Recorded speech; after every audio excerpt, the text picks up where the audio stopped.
Got my new MacBook Pro How today. is it?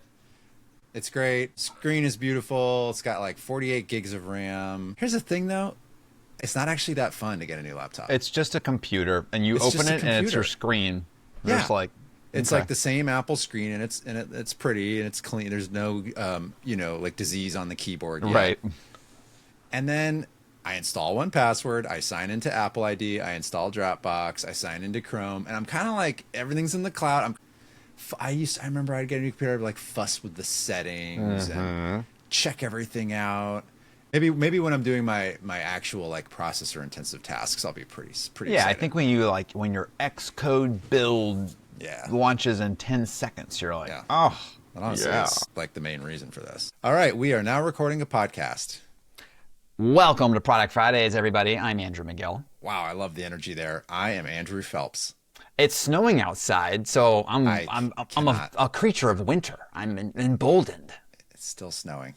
Still snowing. Here we are.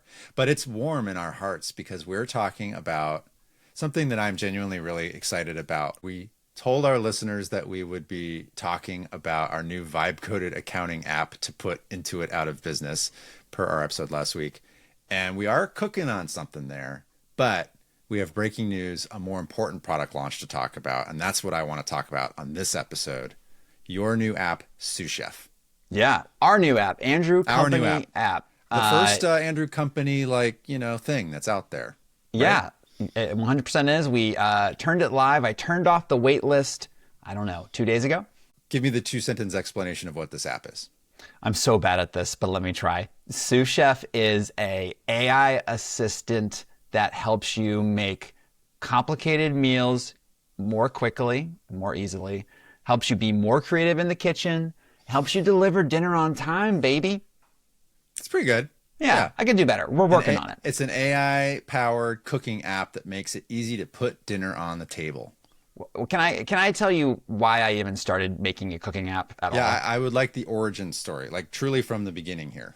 Cool. Okay, so wow, the beginning. Yeah. I subscribe to a bunch of cooking newsletters. My favorite is What to Cook When You Don't Feel Like Cooking by Caroline Chambers. She goes by Caro because she's cool. She is cool. And what I love most about it is that she formats recipes in this like really user-friendly way. Like every ingredient, the amount of the ingredient is included in the narrative. I don't have to go back up and see how many tablespoons of margarine I should be using. It's right there. She always lists out how you should store the ingredients, how you should store the food for leftovers. And I've always just loved her recipes and loved how she writes. And when AI got invented, I was like, I wish if I could make every recipe just like Caroline Chambers. And it's funny, I think that was literally what I started first thinking of Sous Chef as. It would just turn recipes into better versions of themselves that are more user-friendly in the kitchen. But of course, as I start building and thinking about it, it really expanded beyond that, but keeping that core mission at its heart, which is how can we make being in the kitchen easier and more fun? And how can we just sand off all the little pain points that all these other recipe apps just haven't even attacked? And I've gone in a bunch of different directions, and it's been a winding journey, but it's kind of narrowed into the product that we launched this week. Okay, can we do a little walkthrough, a little screen share? Let's do it. Yeah. Okay, I'm going to pull this up here. All right, we are looking at Sous Chef. Okay, so Sous Chef at its core is supposed to reduce the time for you making awesome meals. So at the very top, you can see it asks you, hey, what's for dinner? And it asks you that because it's 4 o'clock and it's time to figure it out. And there's these little tabs that immediately say, oh, are you cooking dinner for 2? Are you making a family dinner? Are you doing a date night? And we'll get to those in a second. And as you scroll down, you can see it's got all of these recipes that you've either previously made yourself or you've imported from elsewhere. And I'm just going to go 1 inch further there down to the cooking plans. It also has this fictional steak dinner for 2. Not fictional, you actually can cook it, which are 3 recipes put together. And these 3 things you're seeing here, Andrew, are the 3 main features that I started out with. I'm like, I want to be able to grab a recipe from anywhere.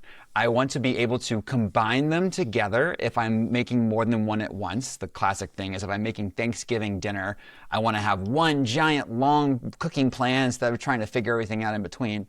And I also want like a little assistant to help me understand and suggest better things as we go along. And I wonder if the best thing for us to do now is to literally pop open the chat that creates something new at the bottom. All right, so it asks you like, what's cooking? Do you want to create a new recipe? Do you want to plan a big dinner? Do you want to suggest a recipe with ingredients that you already have? And like, I sometimes come here and I'm like, I need a lunch that uses tofu. And Andrew, why don't you just type that right in? I need a lunch that uses tofu. Yep. And what we're trying to do here is this will now walk you through a series of decisions that it thinks are important for you to figure out the best meal that you can make right now. So it's saying, all right, how much time do you have? And we're busy people. It's got to be quick. It's got to be under 20 minutes. It's literally always that one for me. It's always going to be less than 20 minutes. It's never, I have all day. I have all day. And then one of the key things also that I wish every cooking app had was like, let me see what's in my pantry right now and let me use it all up. So go ahead, you click soy sauce. Can I actually answer like my real life here? Do it. Okay. All right. He's got sesame oil. He's got spinach. Okay. Oh, he's not sure about ginger and cornstarch. Actually, I'm surprised I have so many of these. Okay, if you click done, it is now going to take all of that and say, what is the best recipe that we can make that will clear some of those items out? And I'm going to let you pick the one you like the best here, Andrew. I got to go with sesame ginger noodles. That sounds freaking delicious. Actually, no, I got to figure out my dinner. Maybe will be what So I make. we call this vibe cooking. It's my little cute play on words from vibe coding. I like that. And it's going to give you now a candidate, and it's going to say, does this recipe sound amazing to you? And if it does, go ahead and click begin. Yeah, I mean, I'm looking at it. First of all, it's very quick, and it looks like a actually good recipe. All right, begin. What's happening behind the scenes here is that Claude is being queried to take that list of ingredients, take all the feedback you've given so far, and turn that into an awesome recipe that is structured in a fairly idiosyncratic way. That's exactly the way I like recipes to be structured. So I'll tell you right now. First off, it separates all the ingredients into their like different types of things, pantry staples, oils and vinegars, mints and seafoods. You can click on anything and ask for a replacement, which I've always wanted. I mean, if you don't have tofu, maybe you have something else. Yeah, definitely have lots of halloumi in the house. Sometimes the suggestions are a little weird. No, and those are good suggestions, though. If you keep scrolling down, one of my pet peeves with recipes is that they hide the ball on prep. It's always like, yeah, chop all these things before you even begin the recipe. No, I want you to tell me what I gotta chop. I want you to tell me how long it's gonna take so I can actually plan my day. Thank you. And as you scroll through here, once you get done with that stuff, you move into the cooking section, which is all active. And I want to show you one of my favorite little features, Andrew. If you click the three dots on the bottom right, you can actually set an end time for when you want this thing to be done. Oh my gosh. Yeah, like if I could actually do this in my real life, put the dinner on the table at the time, I'm going to say 5:30 p.m., which is a realistic time for my household. Okay. Done. Boom. It now actually puts the little timestamps next to each step. Oh, like literally start at 5:21 and a minute later do this step. Okay, I love that. Yep. And you'll notice, again, one of my pet peeves, it always has the amount of the ingredient in the narrative, so you don't have to scroll back up. It's fine. But here's the real magic. You might have a question while you're cooking. Go ahead and click Ask and Remix, Andrew. Okay. And you might say, I don't know, should this oil be smoking is something I'm always confused about, you know. Yeah. Like, is olive oil gonna smoke too much for this recipe or something, right? Yeah, go for it. I don't know. You send that in, and you're waiting. Oh my God, is the olive oil smoking? And boom, it says, good question. It can be borderline for medium-high heat for this tofu. Might be where it starts smoking. That's why it asks for a neutral oil, which has a higher smoke point. Boom. Which is a good suggestion. And can I say, this was the magic moment for me with Sous Chef, which is if you talk to ChatGPT or Claude in the chat app and you're getting a recipe, which I would do all the time before Sous Chef came out, and then you go on the one little rabbit hole, ask a question, Before you know it, you're 3 messages deep talking about the smoke points of various oils. And you're like, I gotta scroll all the way up and find the recipe. And then, there's this little micro dread of, I don't want to ask another question because I'm gonna have to scroll up again. What I love about this product is it's not a chat app. It's honestly not even an AI app in a lot of ways. It's just a great cooking app, but it's got this chat superpower feature. I can ask this question, I can get my answer. And by the way, what I also love is if I ask a question that meaningfully affects the recipe, the chat can intelligently update the recipe in real time. Then I can dismiss it. Boom. I haven't lost my place. I'm right back to the core experience, which is cooking. I love that. 100%. And I think, honestly, this is the long and short of it. Like, you've seen the core of all this. If you jump back to the home screen, you'll see like everything else kind of falls from here. You can upload recipes from elsewhere. All those little intents at the top, hey, what's for dinner? Just spin up new chat conversations where new recipes are invented. So I see this, and this is maybe a fault of the app, as kind of pursuing 3 things at once, which is like, how can you vibe cook amazing stuff? How can you upload any recipe and have it be amazingly laid out exactly the way you like? And then how can you combine things to make really complicated dinners super, super simple? I think it's great. Congrats also for pushing this out before it's perfect, before it's even ready. This is, I think, something that we're always striving for as makers is just get something in front of people and start getting feedback, because no matter how perfect you make it, the moment you start getting feedback, you're going to realize you did it all wrong. I actually think you did this is pretty polished, to be clear. I think you did a nice job of shipping something that feels polished, but my mind goes to all the places this could go. Like, I have this little wheel spinning in my head of all the features that you could add. It's actually a great discussion for a podcast about building products. Like, this app for you've sort of gone down different avenues of the primary use case. You and I had discussions because I was like, it doesn't really, like, I don't know if I'm your core user. And tell me what that journey was and sort of where you've landed at the moment on that core value proposition, knowing that it may change again. It's hard. I've struggled. I think I first thought of working on this literally maybe a year ago, and I got really excited, and I did some designs in Figma that actually aren't that far off from some of the stuff you saw here. And then I got kind of overwhelmed with all the different directions this could go. And I always, preach about how we need to have opinionated products and how we should always focus on solving one problem really well. And I think it was literally Thanksgiving. It was November. Thanksgiving was coming up. I was coming to your house to celebrate with your family. Without my permission. And I think we were talking, and we were like, Thanksgiving is kind of a natural, beautiful place for us to do something with Sous Chef, have some kind of release. Yeah, I think you're telling the sanitized version of the story a little bit. I actually think this came up on this show, and if you don't want this on the podcast, just use our safe word. But you sort of had this like paradoxical dilemma of you couldn't get something out. Remember? Yeah. Because you had this great idea and you started ideating, and it felt good to like put it in Figma. And then there was some kind of a mental block for you. Remind me of this. And then if I recall, I said, Andrew, you will be shipping something by Thanksgiving. You're like, I was like, I don't want to hear any excuses. And I said, by the way, shipping something could just mean a LinkedIn post with a clear story to tell.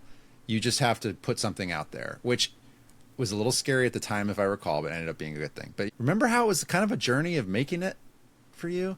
Yeah, I think there's a point when a side project becomes big enough that 2 things happen. 1, you start to get excited and you're like, this could actually be something people use. It's not just a thing I'm going to use. And then 2, you realize how complicated it could be and how big the project could be. And that hit me like a freight train. And I felt utterly overwhelmed and paralyzed by the different directions I could go. And I will say, you are completely right. It was incredibly freeing to have a deadline and a clear goal to hit. And I am just trying to place more of those in front of us for this project as the weeks and months go on to maintain that kind of energy. Well, and it's a project where there is no business imperative driving a release. I mean, hopefully one day this is successful for our business, but you're not in some hustle tech culture where your boss is pushing you to ship, ship, ship. It's entirely coming from your heart and brain. And yeah, when you feel that excitement for how big it could be, you feel a dread that comes with it because there's all this stuff that you have to actually go make. And then as you do that, and this is why building product is so hard, scope balloons, kind of like that balloon right behind you, inexplicably. And before you know it, you're spiraling because you don't know what this thing is about. And then it gets big, and then you cut it all back, and then it gets bigger again, and then your audience gives you feedback, and eventually it turns into the perfect inevitable thing. And by the way, you're still on that squiggly journey I am. as we speak. I mean, there's a feature at the bottom of the app that we didn't touch because I didn't finish making it, which is grocery lists. Yeah. And I'm like, why are grocery lists in this thing? There's so much stuff already. And I will say one of the big motivators that we now have is having actual people using the app and telling us that they want it to be better. One of our colleagues and collaborators is using it every day right now, bless him. And he's sending me features right and left that he wants. He wants an onboarding to let the app know that he mostly cooks vegan stuff.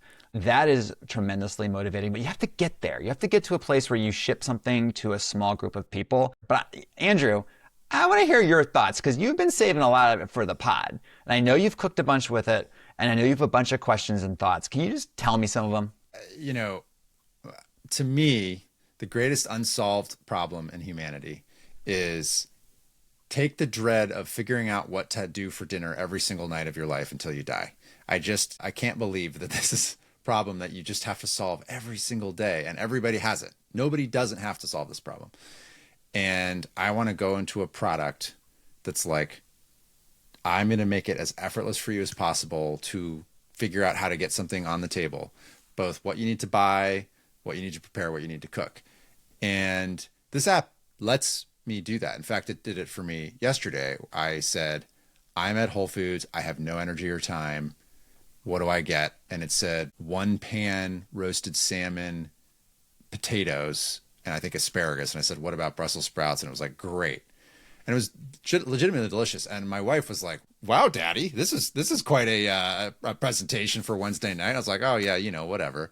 And I was able to do all my little sidebar questions. So that was great. I'm kind of craving, like, the UI just slaps you in the face like, what's up, idiot?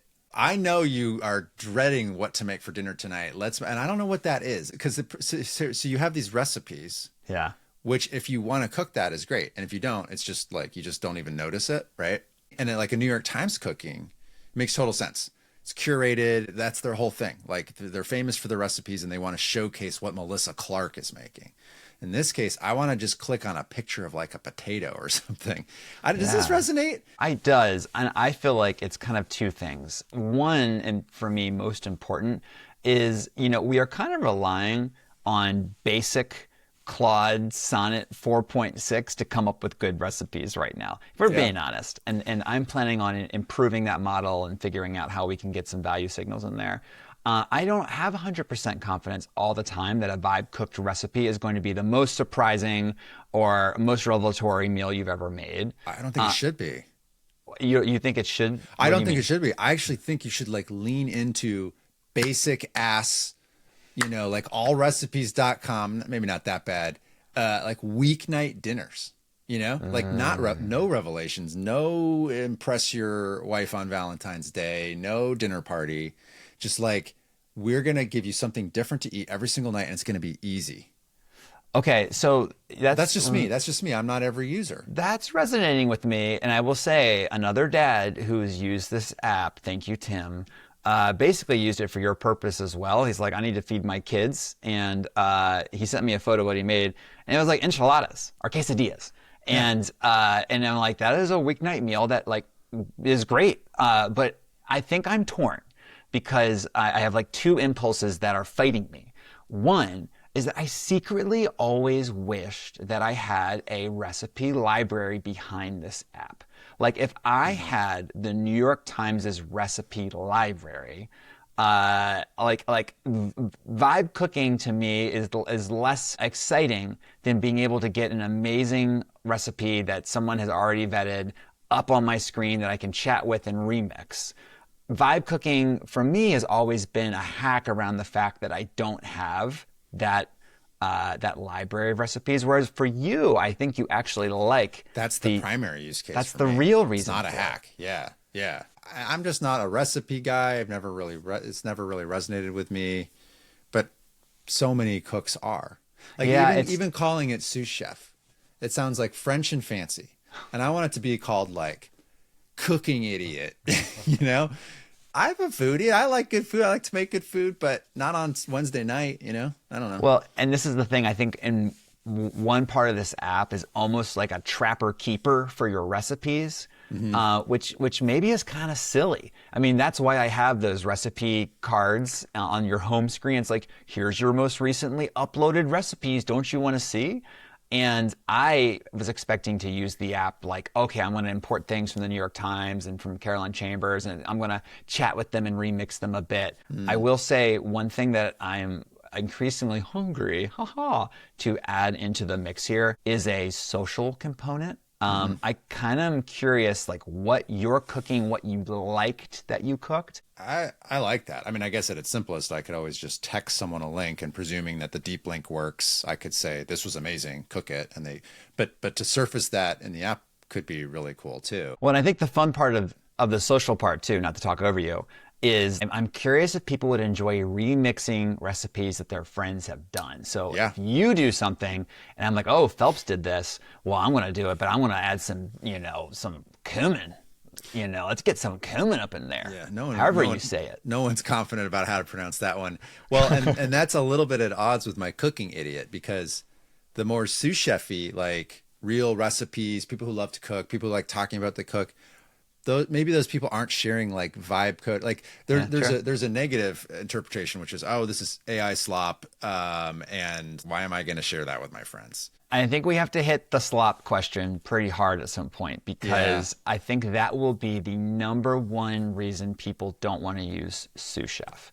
And it's something that I've been afraid of when I talk about vibe cooking. And indeed, I'm even talking about changing the art style of how recipes are portrayed to eliminate all pseudo-realistic AI-generated imagery, because I think there's a group of folks who would like, I love what it lets me do in terms of structuring recipes and being able to like chat and ask questions, but I'm never ever going to let Claude Sonnet 4.6 tell me what to cook for dinner. And McGill, you don't have a content library, so you're out of luck.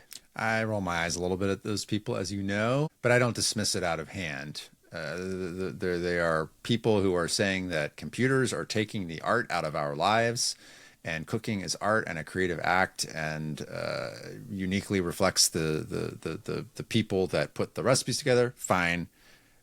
Anyway, my opinion doesn't change if there's going to be a backlash or not. There probably will be to some degree. I guess it all comes back to this simple question that we're always asking in our jobs as product makers is, who is the core customer and what is their core need? Is the core customer a cooking enthusiast? Is the core customer a cooking idiot who never has time or energy? Is it somebody else? And I would challenge us to pick one of those, even as an academic exercise, and really interrogate like every single feature and UI UX decision against that question. I totally agree. And here's the good news. Now that we have this out in front of people, and this is where I'm going to pitch the people listening or watching this, we kind of have a group of folks who will tell us if the app is for them. And I already can see in my usage summary, there are a few people who use this app every day. And I am desperate to figure out what they love about it. And then you kind of have the option. You're like, okay, do I want to drill in further to make them super, super, super happy? Or if we don't think that that audience is big enough, how do I pivot to one of the people that are less happy and figure out what's making them frustrated? And I'll just note, I want everyone listening to this podcast, watching this, to use this app too, please. So to do that, you go to souschef.cool. SOUSCHEF. It's kind of hard to say it out loud, but it's very easy to see on a screen. Souschef.cool, right? Yep. And then you go there. There's going to be a big button that says sign up to start cooking. Click it, and then you're ready to roll. And it'll pre-populate with some recipes that I thought were interesting and give you a little walkthrough of how to use the app. And how do these testers give you feedback? Well, send it over to Andrew at souschef.cool, and I will also drop in a little link inside the app that will be a big button that says give feedback to us. Nice. Always a pleasure cooking with you, my man. Thank you. And like you said, this hasn't all been fun, but on the whole, it's been really rewarding. And I'm like super, super excited to see how people use this. And it's kind of like our first hand-rolled, homemade product out of the Andrew Company. It's pretty exciting. Yeah, I'm pumped. Congratulations. Thank you. And I think we say happy Friday now. Happy Friday. Happy Friday.